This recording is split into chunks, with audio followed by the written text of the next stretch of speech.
You're dealing with young people who are on the edge, living and placed in harm's way. Here you are at the bus stop, and there's a crack house right there.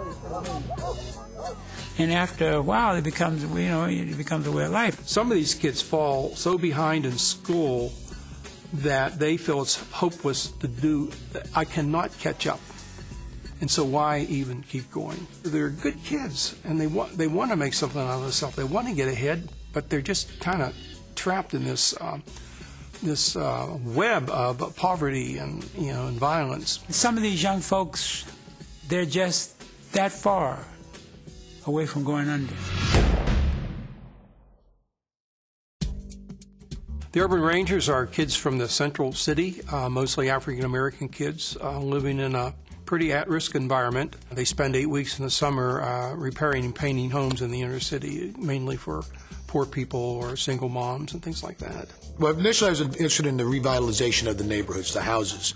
And then as I got to dive a little bit deeper into the project, I found out that it also included taking these young men and women from the urban core and trying to develop them into community people that could learn a skill, not only just maybe a carpentry or painting skill, but also people skills and leadership skills, and take that, build on that, and help build their own community. I've been with youth programs before where you had a hard time getting youth to come to the program, or you didn't fit into their schedule. But when they learn they can earn a paycheck, that is an extremely big motivator, especially for kids that don't have much at all, and their parents don't have very much.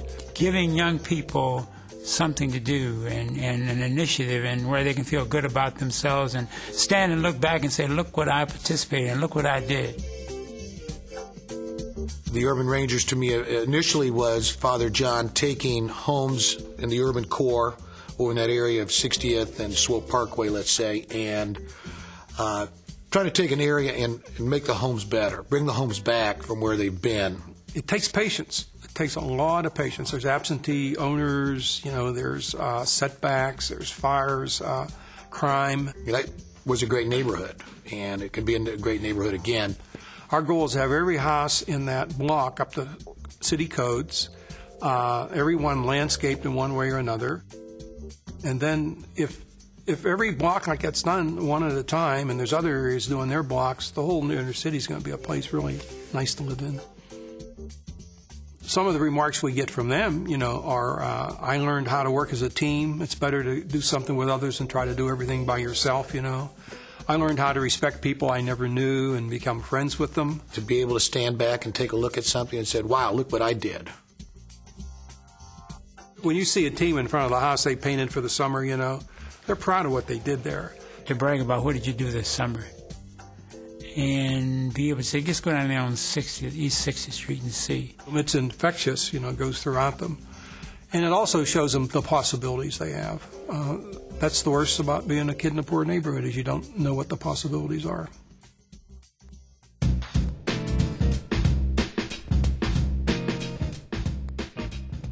They have to go through a 5-day orientation when they come in. The orientation is to determine for us whether we can mold their attitudes into good work habits. They're expected to be responsible for themselves, responsible for the tools that they've been assigned, responsible to get to work, to show up, to stay, and complete the commitment that they made. If a kid or any man can do that, be on time, speak respectfully, dress properly, he's got the basic job skills an employer is looking for.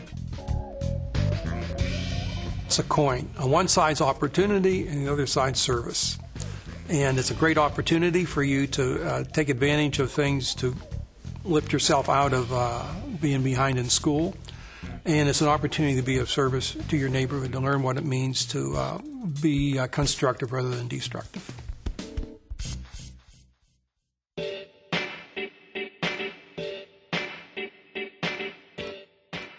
People in the neighborhoods I've been in have been waiting for the city to do things.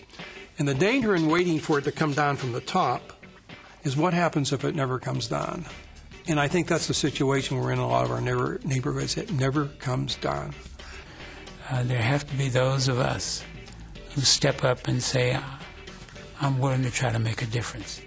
When anyone asks me, what they can do to help the Urban Rangers, I just say, well, look in each of these categories: your time, your talent, and your treasure. And if you're serious, I'm sure you're going to find in one of those categories something you really could do that would help us. It's as close as you're going to get for a dollar for dollar return on your investment in the community. Just do something. Just do something.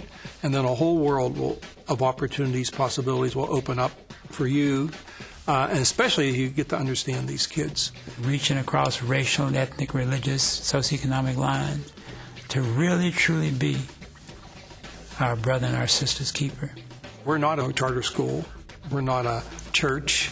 And we're certainly not their family. But if we can make that neighborhood better, that's going to be a major factor in most of them making it in life.